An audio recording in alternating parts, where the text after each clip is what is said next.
to a minimum. No typing your recap while we're talking.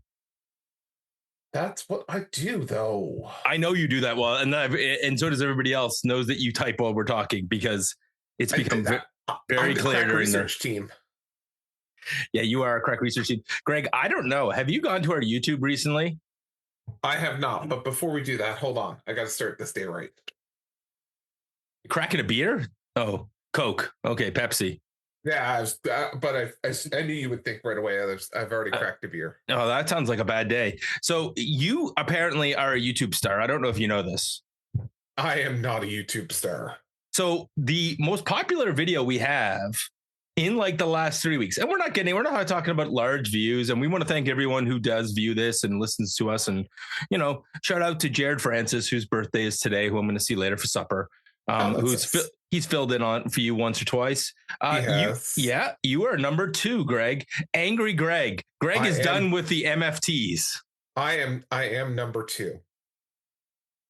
So, Greg, people who are big fans of our shenanigans, like the YouTube shorts, they're gonna love this episode because you are gonna go off. I was like, Greg. I watched that clip last night. I was like, oh, Greg's already mad. Greg is so mad already. Yeah, he is. He was. Yeah. I was not happy. Okay, so I got a second query for you. Okay. Let's play the theme song, and then we can play our game, a little game show game. Okay. All right.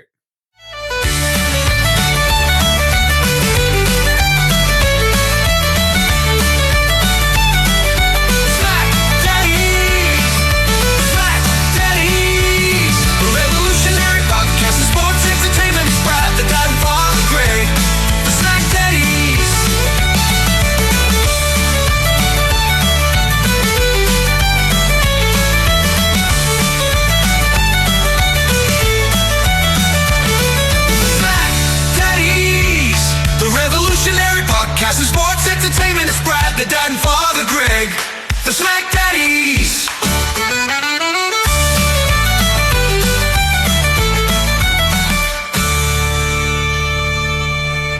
So hello friends and welcome to the SmackDown review for the Hub. I am Brad the Dad. Running shotgun with me is my tag team partner, Greg Father Feltham. Bless you, my son. Gregory. Yes. The game today is where in the world is Andrade? Yeah, that's a good question. Did you hear the latest on the Andrade story? I have. I've been keeping up to date in that this week. Yes. Between Fightful and I've heard it from Post Wrestling and a few other sources. Apparently, he's got himself a contract issue. He does, in fact. Apparently, in the standard WWE contracts, apparently, you cannot even for cause you cannot. Go to another place for a year. No, actually, it's different for cause. If you get fired for cause, it actually is worse. Yeah. Here's the thing. There's no way it's standing up in court. Oh, absolutely. But is he going to bother? Oh, yeah. I would say. If I were Tony Khan, I would do it just to prove that I am on your side and earn some credibility with some wrestlers. Yeah. I suspect so. Anyhow, we'll see. So that's why he appeared and then disappeared. The other question I have for you is you were the detail-oriented member of this team. I am. You deal with contracts and you deal with taxes and things like that. That's news to me. So, okay. Well, I mean, I don't even do my own taxes. Like my wife does that stuff. But okay, but you've done contracts and things like that. I've signed contracts. So have you. How did a lawyer miss this clause? I doubt that they did. Honestly, they probably thought that it was contract was termed for cause. I don't know if it's a due diligence thing that was missed. I really don't know, but I don't know. It's certainly an interesting thing to say the least. But yeah. So, Greg, what did you think of? I did the podcast with Eric. What did you think overall of the PLE that we got last weekend? So I did not finish the show until, my goodness, I think it was Monday by the time I finished it. It took me a while to get through that just because personal life got in the way. Yep. I laughed out loud because I did actually go back and watch the women's match twice, because the first time I was actually listening to it as opposed to watching it, so I had to go back and actually rewatch. So when you guys kind of called me out on that, it was funny because I didn't listen to you guys till afterward, to not spoil. Yeah, it was. I got to tell you, the experience of watching it delayed on Netflix, so much better because none of the crap was in there. I have decided that from now on, I may start a show, but I'm going to pause in the middle. I can get a workout in, Greg, I think, in between at this point. Easily. Now, one of the things that I noticed last night, I was watching on delay last night, but Netflix didn't auto take out commercials and stuff. I still had to fast forward through all those downtime.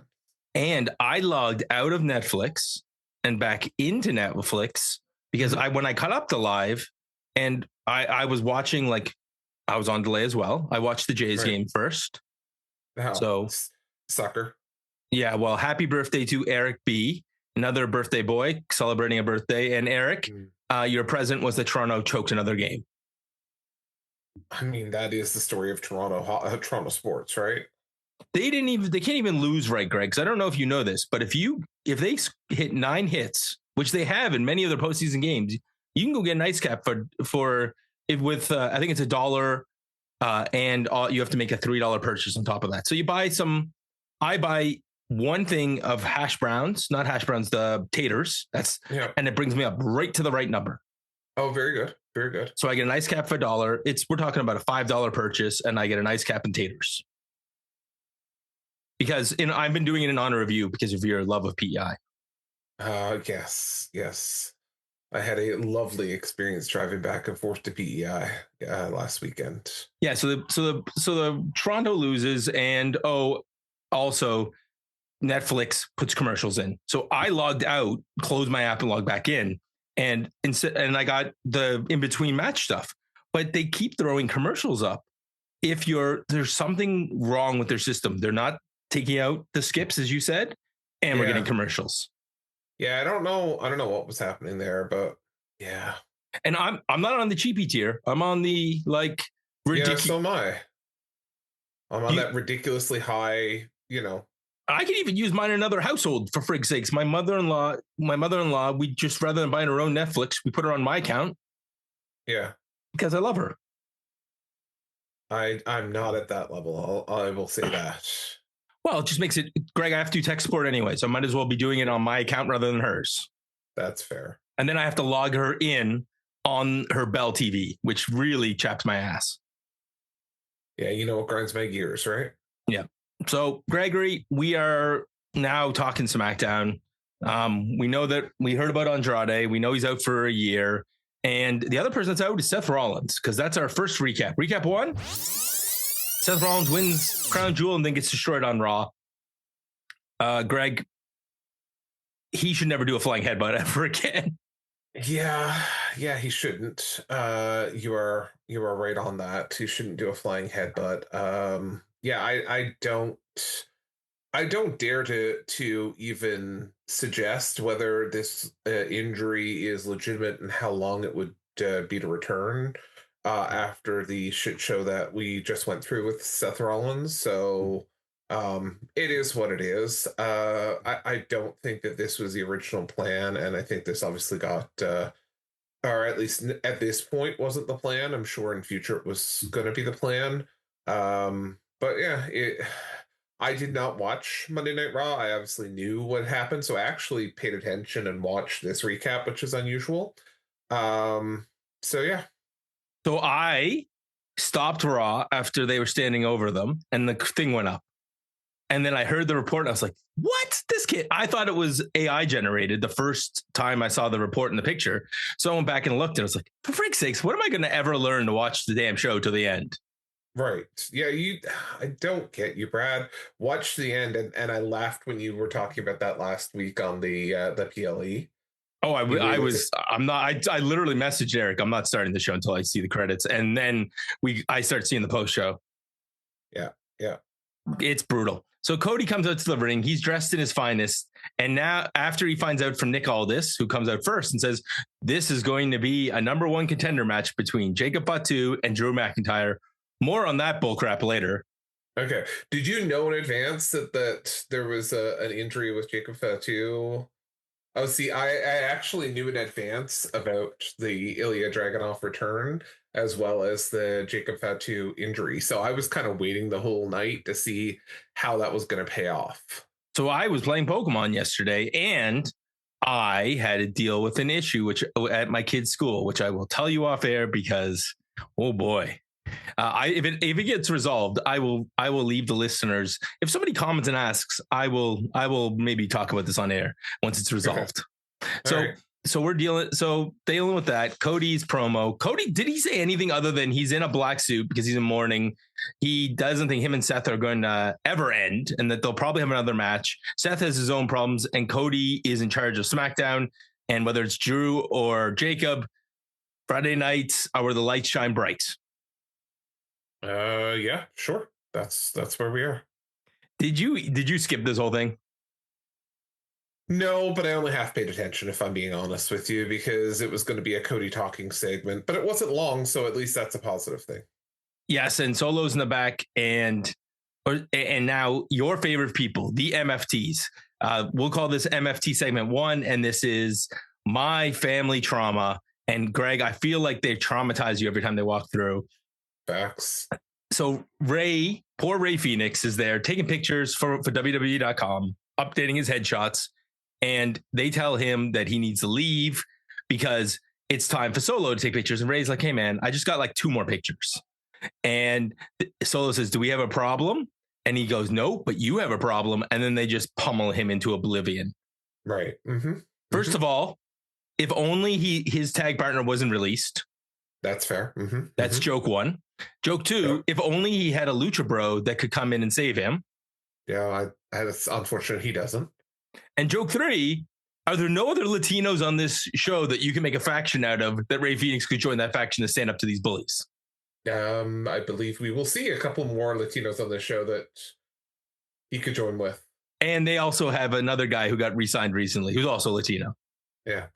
But you know the rule. They can't wrestle. They can't become a faction and wrestle Samoans because that's not Latino on Latino violence. That's fair. That's fair. Was this, Greg, was this just the beginning of your aggravation? Because this was the MFT Presents Friday Night SmackDown. Yeah, I'm not going to lie. This show is getting harder and harder for me to watch because of this stupid Solo Sikoa crap. Are you at least happy now that you know that people love your pain? No. I'm not happy that people love my pain. But this is just stupidity at so many levels.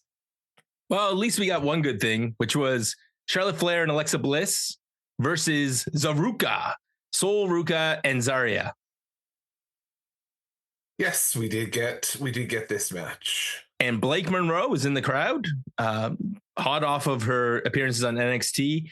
And boy, does she look like she should be on the main roster already. She does. She reminds me of someone I used to watch on another TV show. Yes, and is being repackaged. Although I got to tell you, if you haven't seen the Blake Monroe NXT entrance, it's incredible. Oh, nice. She sits at a desk and it's shot by the camera over her shoulder and you see her looking in the mirror. She kisses the mirror and then they have a wide shot and it shows her walking away in the mirror. The way they put her path is so that you can watch it and then you get the wide shot and every time she does something like she does a kiss to the crowd, she goes, mwah, little sparkles appear out of her hands as if. Oh, interesting. It's really well done. And I'm dying to see it on the main roster. Fair. So the story of this match is you got 4 really good wrestlers in this match and the crowd really only cares about Alexa Bliss. Yeah. There was one point in this match where Zolruca and Zarya were like, and I can't remember who was on the top rope, if it was Alexa or if it was Charlotte. I think it was Charlotte. And they were just trying to figure out how to go and stand in the right spot. And it's like, stop making it look like you're there on purpose to catch them. Like, gymnastic routine. Yeah, they were doing. Right. There's stuff they do in this thing where they're doing the. Soul does a cartwheel out of an arm wringer and lands on her feet, which looks really cool. Like you have two gymnasts in there. Zarya just getting out of the Sister Abigail and then throwing Alexa up in the air really high. And then when she chokes her, like when she stands in the middle rope and she picks her up and chokes her, those all look super good. And I've seen her do that on much bigger opponents. Right. But this match really is about all of the cool flippy stuff. And then at the end, Blake Monroe causing distraction and Charlotte basically clipping the knee of Zolruca and putting her in the figure eight for the 1-2-3. We did get to see a soul snatcher in this, but the soul snatcher only got a 2 because of Alexa. I got to tell you, the only thing I liked, this match was really good. There's lots of cool spots in it. There's a little, like, you can tell there's a reason why these two girls are still in NXT, but it also promoted the storyline so that if you're not watching NXT, this is the story going on. The kind of breakup of Zolruca plus Blake Monroe in the mix for the NXT North American title.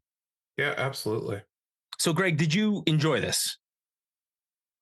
Overall, yes, I enjoyed this. There was a couple things here that I wasn't a huge fan of, but I think overall this was a pretty good match.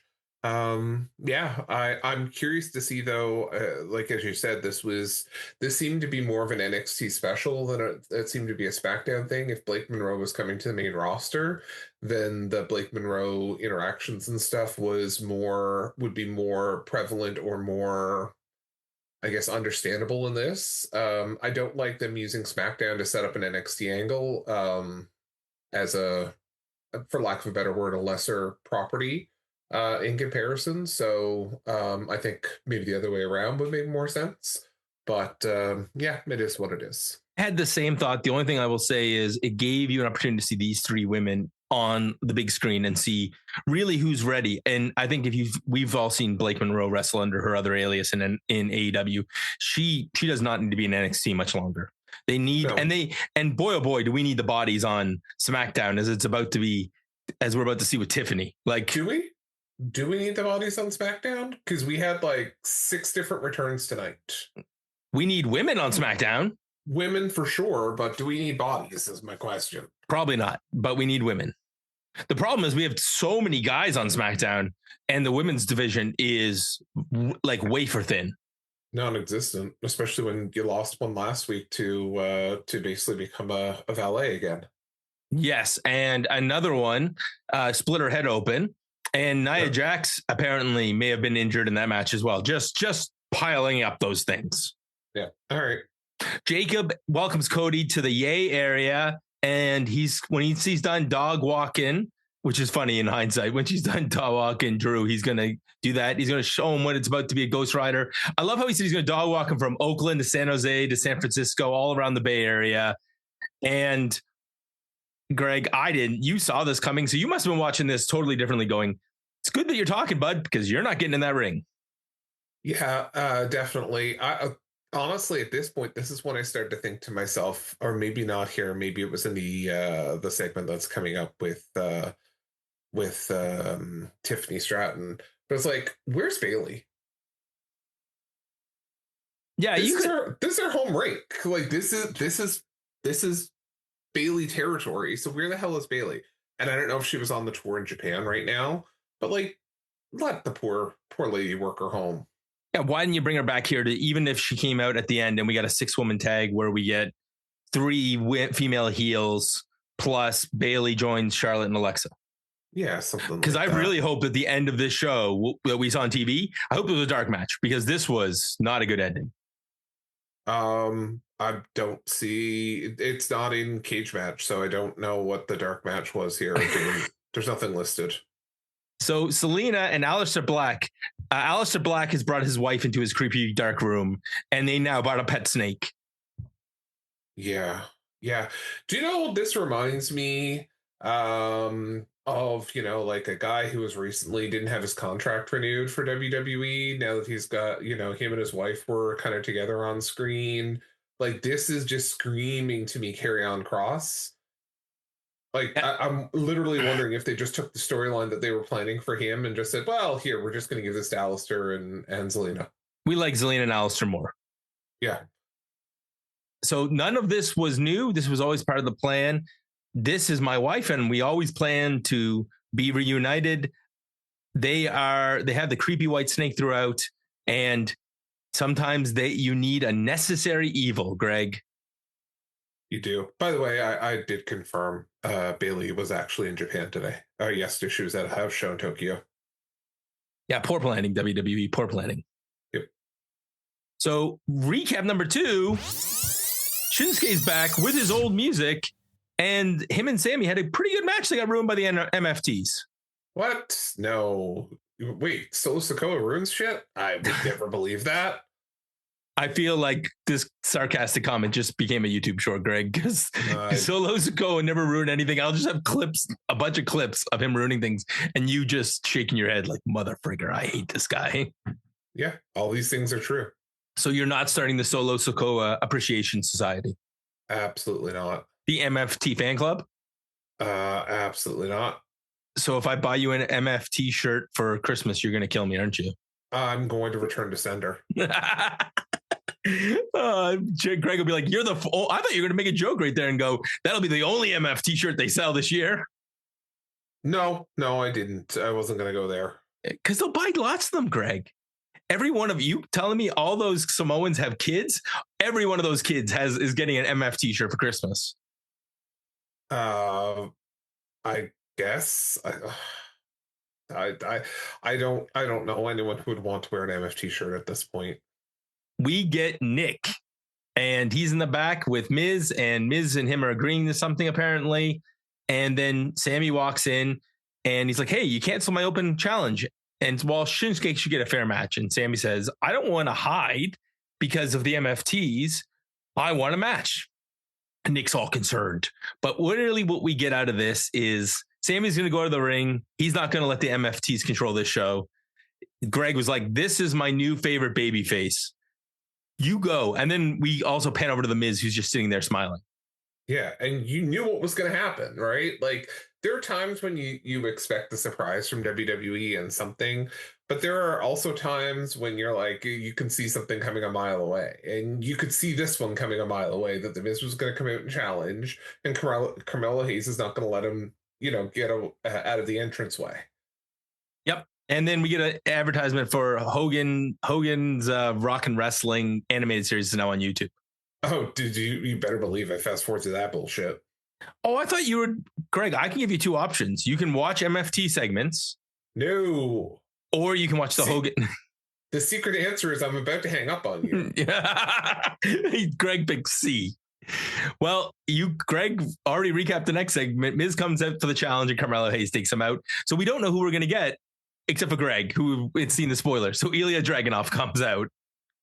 And he's looking jacked. And the number of times they told us that this man was hungry, like WWE didn't fulfill his contract while he was out on a year leave of recouping. You'd swear to God it was like he was a talent who got cut while still injured.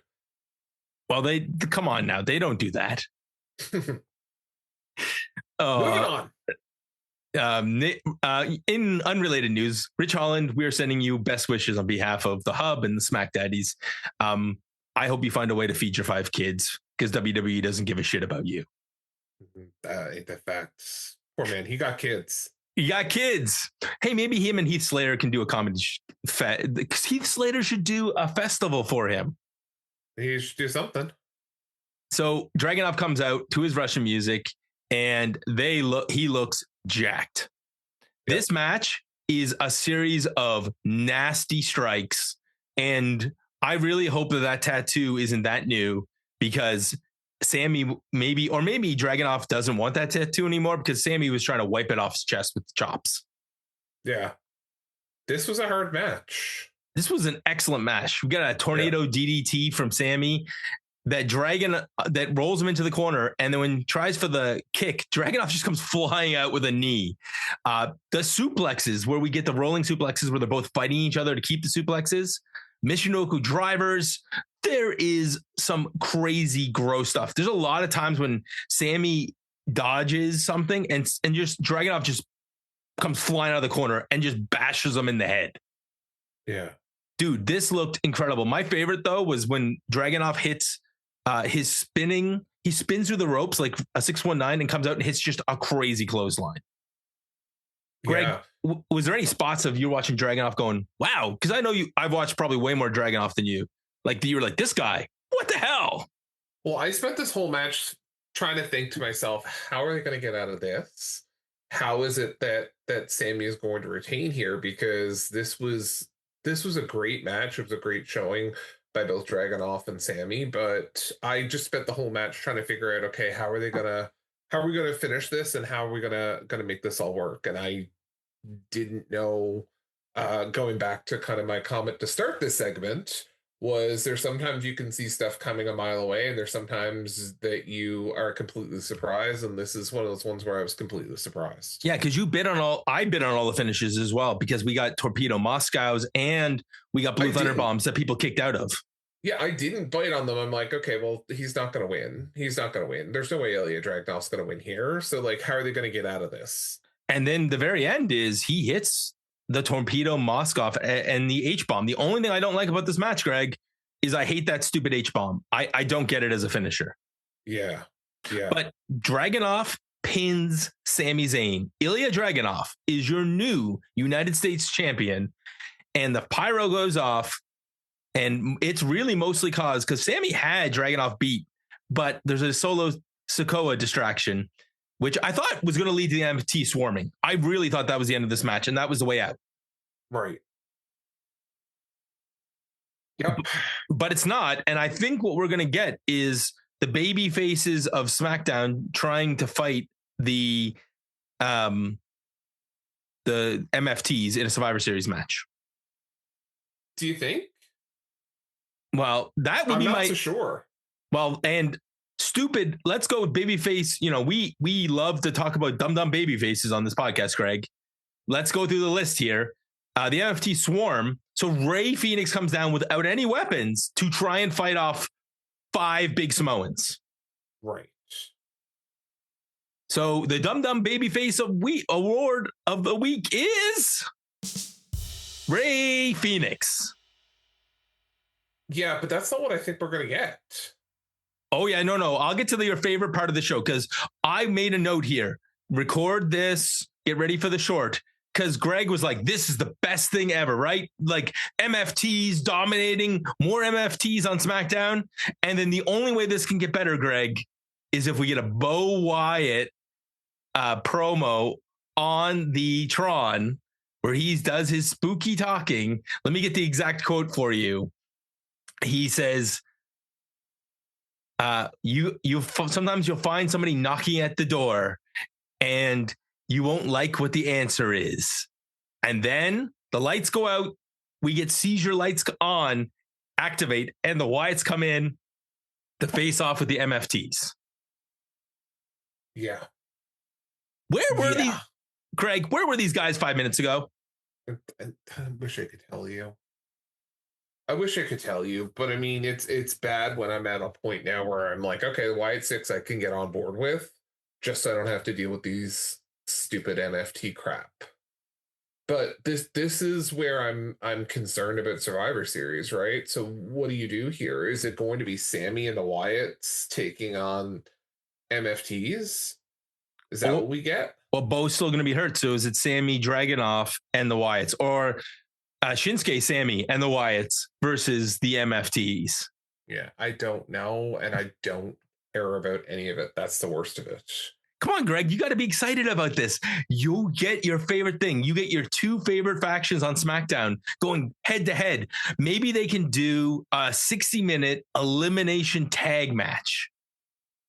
Why do you hate me? Like, you've put that out in the world now. That's liable for what they're going to do. Why do you hate me, Brad? We want an Irish. Okay, so. No, don't you dare say it. What was I going to say? I heard the start of the word that's an element on the periodic table. Don't you dare say it. I came up with a better one for you. Punjabi prison match. Wyatt's Punjabi, or even better, we can get a spooky cinematic match featuring Shinsuke Nakamura, Sami Zayn, the Wyatts, and the MFTs. The MFTs all wear war paint, and then we get Shinsuke dressed up in crazy samurai stuff, and Sami Zayn just gets in on it because he's a nerd. And the ghost of Bray Wyatt pins Solo Sikoa. So legitimately, when they had Bo Dallas on screen, I legit for a minute thought it was like pre-recorded Bray Wyatt. He looks so much like Bray now. Beard. So much, right? I was like, where did we dig up this Bray Wyatt footage from? Literally dig. Well, Sora can do wonderful things these days. Yeah. Greg, I got to tell you, I don't know what to clip from you because you are just going to lose your mind for the next. MFTs are going to be the major storyline on this roster. Do you know what I'm fearful of? And I'll be 100% honest with you. We go back to a 3-hour SmackDown? That's a big fear, but let me get to this first. I don't know if you saw this week, but WWE apparently has hired a new director who's going to be responsible for AI written storylines. Oh, crap. Did you see this? No. Yeah, WWE now has a director in place that's job is to integrate AI writing and AI storylines into WWE's creative. And I'm scared to death of what it's going to do with MFT and the Wyatts and shit once it gets its hands on WWE product. Oh, they'll just scan. Let's use it. Hopefully they use AI and they scan. They find our podcast and they see what big fans we are of the MFTs. And Greg, we can get a sponsorship deal. WWE, we will sell out. I will put Greg Feltham on the bottom of the screen, and he can watch the Wyatt segments and the MFT segments live, and his reaction will go viral. No one wants a SmackDown watch along with me. No one. You'll just be pissed the whole time. You'll be down looking at your phone like, I hate you. I hate you so much. Yes. All these things are true. So you're fearful that we're going to get more of this because AI is hearing us say MFT, MFT, MFT? Yes, and you're continuing to just put out ideas of matches. I swear to God, if we get a Punjabi Princess match, I'm going to beat you so much. Kennel from Hell match. Listen, the thought of sending you to hell right now, I wish Kane was around these days. Like, he's in Knoxville. Greg's like, guess what? I booked you a speaking engagement down in Knoxville. Good luck. That's right. Recap 3. Stephanie wins the Crown Jewel tournament, and now we see Tiffy being sad. Yeah, Tiffy needs to be cheered up. I think we can we both volunteer our good friend Eric. Eric will fly to Tiffany's home and cheer her up. Well, I mean, yesterday was his birthday, so that's what we were kind of expecting, I think. And he can give Tiffy a present. Sure. She has been undefeated for the past year, but she's going to focus on what comes next. And Kiana James says, this is why walks in and says, this is why I had Julia. And I only deal with high value targets. And I was like, dressed like that? Yep. You probably only deal with high value targets. Sure.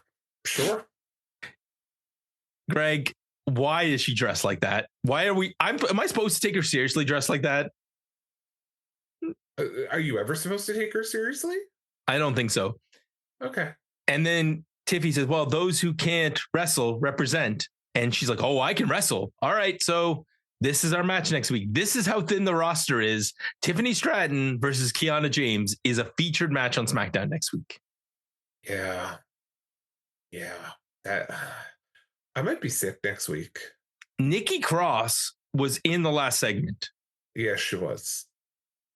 Have they forgotten that Nikki's a good wrestler? Yes. Okay, good. As long as we're aware of that. Yes. She better not get pregnant is the only thing I have to say to her because she'll definitely be cut. Yeah.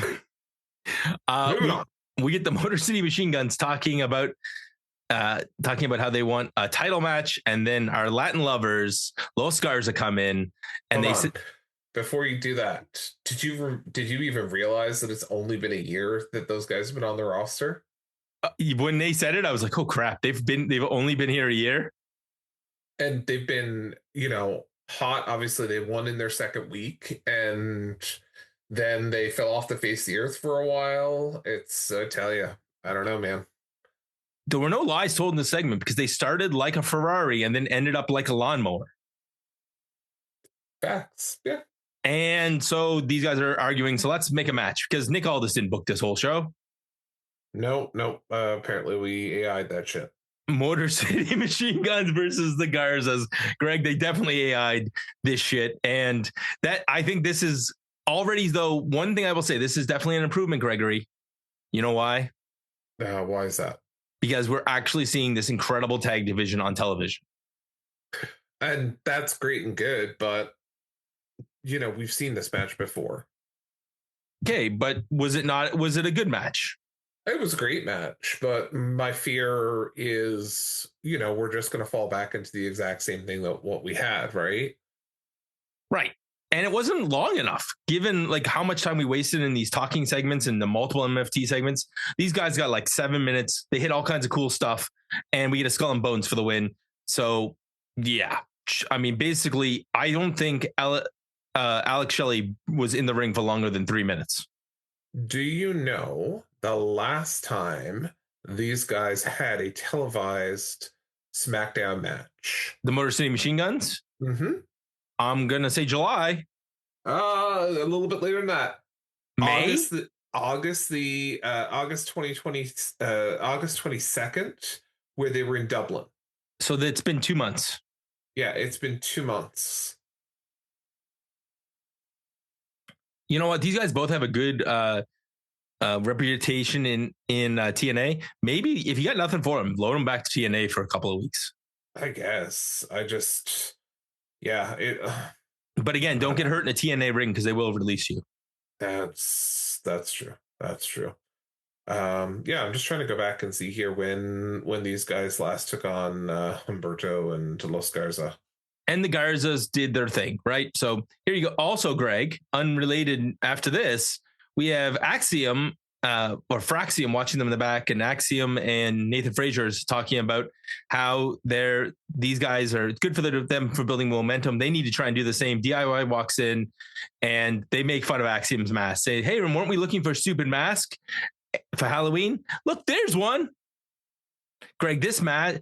So next week, you're not going to get Motor City, and you're not going to get, we're not going to get Motor City, and we're not going to get Garzas. We're going to get Fraxium and DIY next week.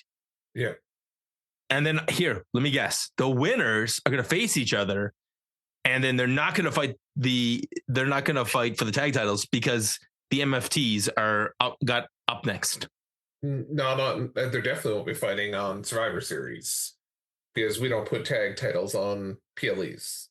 Also, no furthering of the Street Profits. They've just dropped off the face of the earth. Exactly. Raw doesn't have any tag teams, and SmackDown has so many tag teams they can't even get them all on in a week. This is true. Great. So, Drew McIntyre, I like this match. This is the end of the show, and at this point, I was pissed because I didn't know Jacob was hurt, and Drew come and all we see is Jacob Fatu down with a bunch of scaffolding, a pool of blood, and some teeth on the ground. And so I thought he was getting up. Yeah, so this is when my wife joins me. And she's like, wow, that's what's that, some blood capsules and some fake teeth that they threw down there or what? Yeah, it was stupid. The teeth were like new, different. I've never seen it before, Greg, but what a waste of time. Yeah, it's almost like that there's a guy who like collects teeth and had a few extra to spare or something. I don't know. Somebody got some teeth pulled at the dentist this week, and they're like, look, some kid's baby teeth got pulled out. Could have yanked him. I mean, this could have been very, very nice and very evil at the same time. Who knows? Okay, I got it. Dwayne The Rock Johnson is still the tooth fairy on the side, and he collected a few extra teeth, and he's using those teeth for this prop. He loaned them to them. So that would make him the pre-boss. Yeah, the almost final boss. Yeah. I mean, it makes sense. I mean, that's what he's been doing. That's why he hasn't been able to appear on WWE TV. He's still working that Tooth Fairy side hustle. We've probably booked this segment a lot better than they did. So Drew McIntyre walks out and declares himself wants to be declared the winner. And Nick Aldis comes out and he's going to do it, but Cody just flips out and he says, "You want to be the number one contender? Not this way. So you want a match, huh? Fine. You got a match. Somebody ring the damn bell." And Cody just starts peeling off stuff. And throughout this match, he's losing his vest. He's losing his shoes. He's using his pocket watch to choke. Like, first of all, this isn't a match. For the first like half of this, throughout the commercial, they brawl up a preset area and then brawl back to the ring. Yeah. I felt like we were in the Skydome because we watched that when we were sitting there with Randy. Get well soon, Randy, and Eric. I can't wait to have the Raw Dogs back. But yeah, that area where they're walking. Remember, we saw it when we were at the Skydome with us like this. Right. They're definitely going to brawl through the crowd right there. Yeah. Yeah. No, for sure. And I'm sure the same crowd saw this. So with 7 minutes left, the bell rings. Cody Rhodes versus Drew McIntyre, maybe for the world title. We don't know. Yeah, this is the one that, like, I don't get this whole let's just wrestle in a suit. The part I laughed the most is towards the end of this when Cody loses his shoe at the very end of the sequence. So you want to talk through it? Yes, and then we get a funny moment there. So Cody does his there's basically no wrestling. There's just eye gouging, biting. There's a future shock DDT at one point, and Cody hits a Cody cutter in his shoes, which is very impressive. Eventually, they fight to the outside, and Cody gets tossed into the ring announcer. And you cleverly catch what I caught, which is there's a shoe missing. Yeah, the shoe goes flying. But he somehow grabs the title and smashes Drew in the head, which apparently leads to the DQ.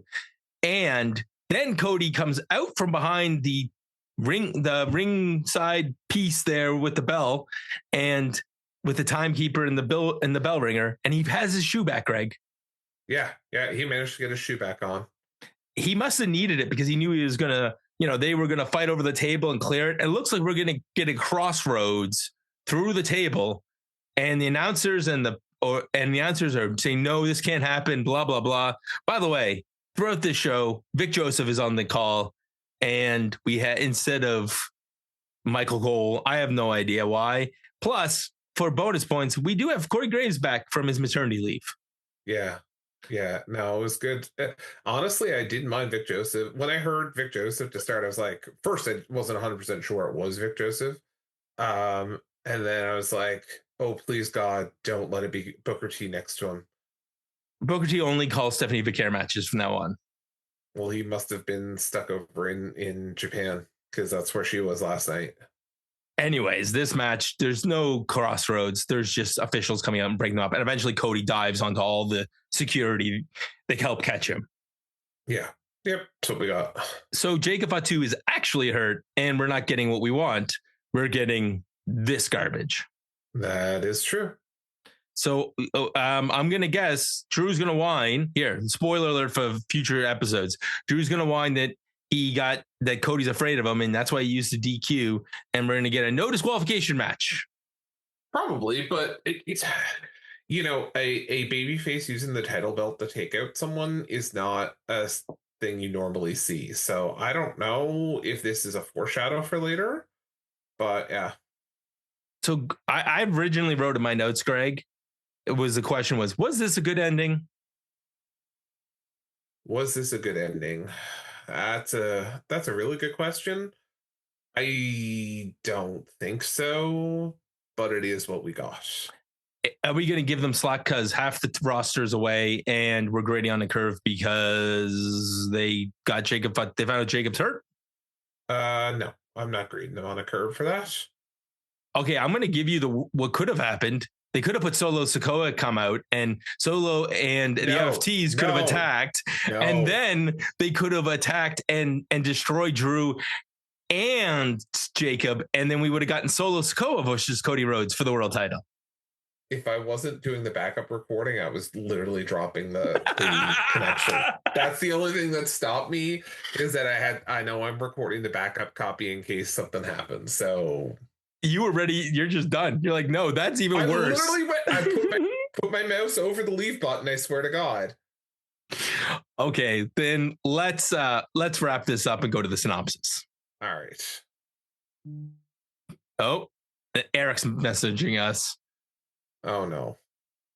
God only knows. Okay, so we can't read that on the podcast, but we will go through this. Let's go through this as quickly as possible because this, I think, Greg, Greg. I actually, what he did send is topical, but it's more of a Raw thing. But Rhea Ripley broke her nose. It looks like in Japan.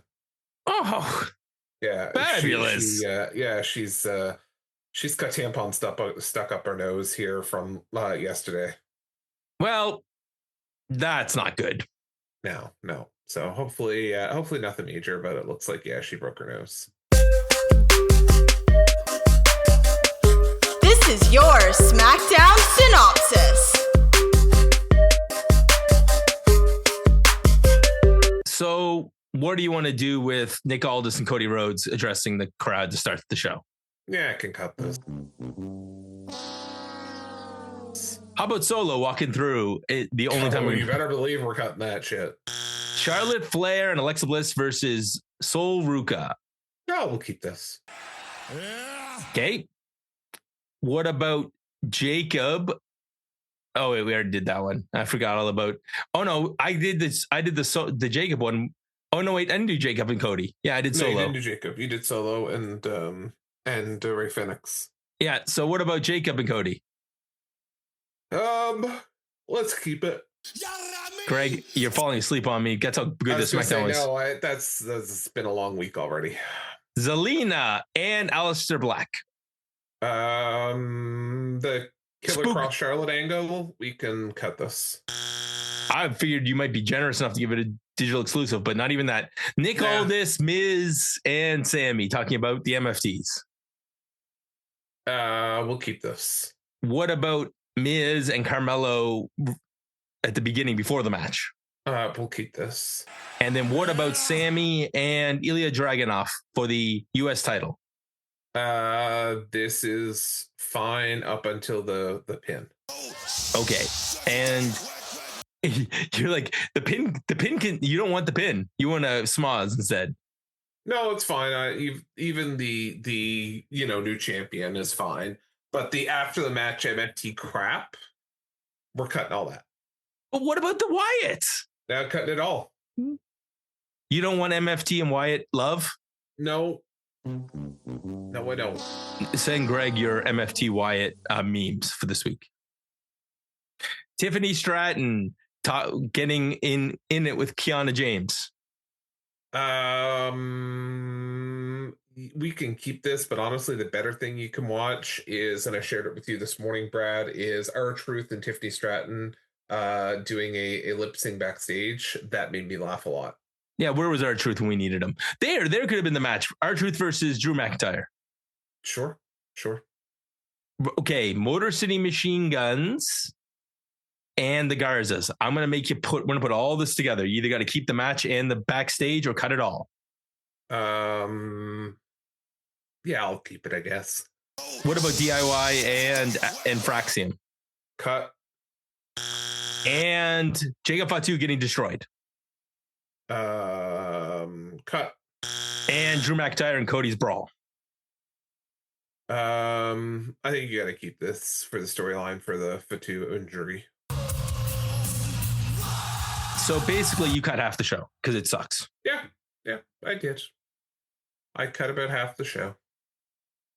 So what we're saying is listen to the podcast and then watch the show from now on, because we will save you some time. Also, don't watch this show live, but also don't watch the Toronto Blue Jays. All those things are true. Or the Toronto Maple Leafs. Yeah, definitely. Okay, so Greg, just quick plug. We'll be back next week with the SmackDown review. Maybe if Greg can some survive. Of us will be for sure. Greg's Greg, you don't want to watch more MFT love? Greg is non-committal at this point. What happens if the show give us a percentage? If the show is 25% MFTs, will you watch? Greg is non-committal at this point. So something will be back here at the same time, same channel. In the meantime, check out the socials, check out all of the stuff over at the hub, and enjoy Greg's furious shorts. For Brad, I'm Greg. You get the last word, bud. Oh, I don't even know what to say here. Why are you doing this to me? Because it's funny. Goodbye, friends. I'm sitting here with my notebook again, talking about wrestlers that drive me insane. And the T's on the screen, Lord, give me a break. I'd rather eat gravel or jump in a lake. Oh, why do I have to talk about this? It's all this again, and I just can't resist rolling my eyes at the Wyatt clan. I'm a fed up, fired up wrestling fan.